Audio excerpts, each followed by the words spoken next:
Hey, this is Kathy, and welcome to another dog walker ramble where I walk dogs and talk about whatever's on my mind.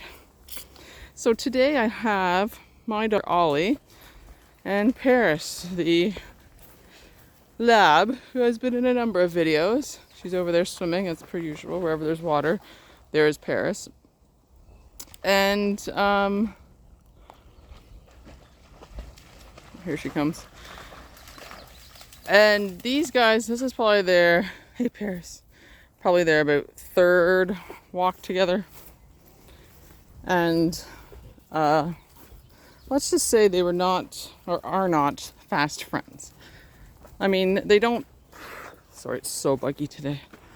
They aren't enemies by any means. They don't hate each other. They get along, but they don't really have much to do with one another. So I'm going to keep bringing Ollie along anytime I can when I have Paris to get them on more friendlier terms. But, I mean, not all pairings are 100% awesome. This one works because they get along, but they don't really play. But that will come in time, I hope. Like I said, I'm just going to keep bringing Ollie with me whenever I can when I have Paris. Just go into the water again and then just see what happens. Ollie sometimes gets his nose at a joint because he's not the only dog. But I do take him out on weekends alone. Anytime I can take him out alone, I do. But most of the time he's with another dog. Here comes Paris. So he's still not too enthused about that. But when I first started walking a doodle that I have, Ollie, they kind of started off like this. But the doodle was younger and more playful and wanted to play all the time.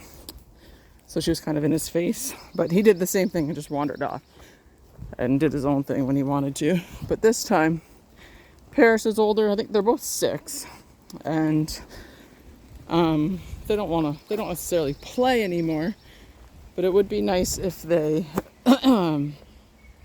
walked, beside each other, or, kind of chased each other a little bit, like she does with Sydney, the other doodle that I have. Well, it seems like it's starting to rain a little heavier now. Sounds like it anyways. I really don't mind walking in the rain. Cools me down. And that means the trails are emptier. It's not that this one is busy anyways, which is why I go on it, but it's always nice to have the trails to yourself or close enough to it. So anyways, that's the video for today. It's just a short one. Just about my dog and other dogs. Like I said, when I first started this, I said this in another video. When I first started this business at the beginning of the year, I thought I'd be taking Ollie on all of my...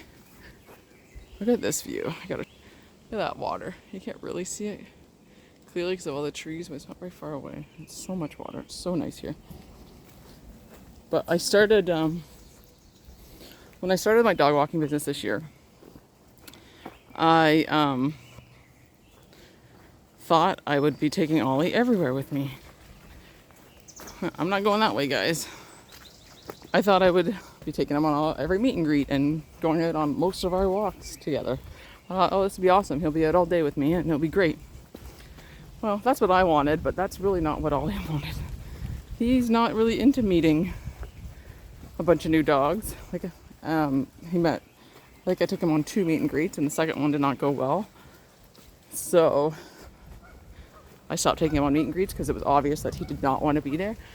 So I switched gears and I started walking the dogs by myself. And then when I got to know them and I knew what they were like, I either introduced Ollie or didn't. I still don't take him with one of the dogs that I have. And he's good with most, but I don't take him with every single dog. So it's just the way it is. I'm not going to put him through something like not good or that could potentially lead to a bad situation just for my own benefit. It'd be nice if he could come out with me all the time, but he obviously doesn't want to, and he's not really into meeting so many different dogs, and I don't blame him. I get it. It was him for the longest time, just him. And yes, I took him to dog parks and he got socialized, but it's different. And before you bash dog parks, the dog park that I took him to was amazing. It was trails like this, and in treed areas. It was an actual off-leash dog park, and it was awesome. There was lots of there's lots of room for the dogs, so it wasn't like we're all stuck on the same trail or whatever. It was an amazing dog park, and I miss it, and I've never seen anything else like it. But when you have woods to walk in, that's pretty good too. Yeah, like I used to live out west, and we routinely seen moose there. Like, it was not your average little speck of grass or field in a city kind of dog park. It was amazing. Look at this little tunnel of trees. All right, so I'm going to end this video by saying thank you for watching. I don't know what I was really rambling about. Hopefully it was somewhat informative, or at least, I don't know, entertaining. You got to see some dogs, so, there's that. And I will see you in the next one. Take care, guys.